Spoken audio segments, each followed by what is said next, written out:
முதலமைச்சர் விஜய் தலைமையில் 2 நாள்கள் IAS, IPS, IFS அதிகாரிகள் மாநாடு நடைபெறுவதாக அண்மை தகவல் வெளியாகியிருக்கிறது.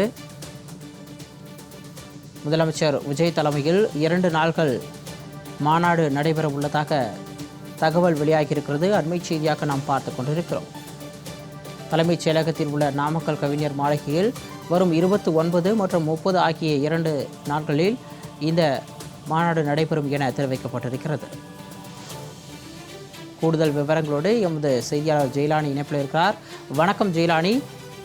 தலைமைச் செயலகத்தில் உள்ள நாமக்கல் கவிஞர் மாளிகையில் வரும் 29 மற்றும் 30 ஆகிய 2 நாட்களில் IAS, IPS அதிகாரிகளுக்கான மாநாடு முதலமைச்சர் தலைமையில் நடைபெறுவதாக அறிவிக்கப்பட்டிருக்கிறது.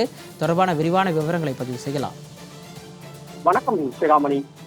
தமிழக முதலமைச்சராக ஜோசப் விஜய் கடந்த மாதம் 10ஆம் தேதி பொறுப்பேற்றுக் கொண்டார். இந்த நிலையில தமிழக வெற்றி கழகத்தின் தலைவரும் தமிழ்நாட்டின் முதலமைச்சருமான ஜோசப் விஜய் தலைமையில சட்டப்பேரவை கூட்டத்தொடர் என்பது ஆளுநர் உரையுடன் தொடங்கி நடைபெற்று வருகிறது. இருவரும் இருக்கும்போது வருகிற 29 மற்றும் 30 ஆகிய 2 நாட்களுக்கு IAS, IPS, IFS உள்ளிட்ட அதிகாரிகளுக்கான இந்த மாநாடு என்பது நடத்துவதற்காக திட்டமிடப்பட்டிருக்கிறது. ஒவ்வொரு முறையும் நடைபெறக்கூடிய இந்த மாநாடு என்பது மிகவும் முக்கியத்துவம் வாய்ந்ததாக பார்க்கப்படுகிறது. குறிப்பாக தமிழகம் மட்டுமல்லாது இந்திய அளவில் இருக்கக்கூடிய முக்கியமான IAS, IPS அதிகாரிகள் இதில் பங்கேற்பார்கள் என்பதாக எதிர்பார்க்கப்படுகிறது. குறிப்பாக இந்த நடைபெறக்கூடிய இந்த மாநாட்டிற்கு தமிழகத்தின் முதலமைச்சர் ஜோசப் விஜய் அவர்கள் தலைமையில சென்னை தலைமைச் செயலகத்தில் இருக்கக்கூடிய நாமக்கல் கவிஞர் மாளிகையில நடைபெற திட்டமிட்டிருக்கிறது.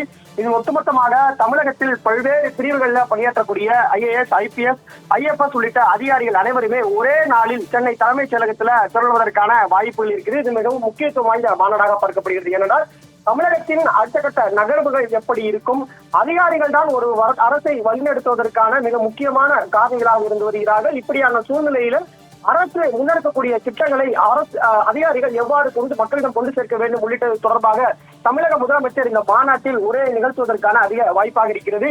தமிழகத்தின் முதலமைச்சராக ஜோசப் விஜய் பொறுப்பேற்றதற்கு பிறகாக IAS, IPS, IFS உள்ளிட்ட அதிகாரிகளுடனான இந்த மாநாடு நடத்துவதற்காக திட்டமிடப்பட்டு அது முதலமைச்சர் ஜோசப் விஜய் தலைமையில் நடைபெற இருக்கிறது. இந்த மாநாட்டில் முதலமைச்சர் ஜோசப் விஜய் அவர்களும் உரையாற்ற இருப்பதாகவும் கூறப்படுகிறது. சிகாமணி, அண்மை தகவலோடு இணைப்பில் வந்தமைக்கு நன்றி ஜெயலானி.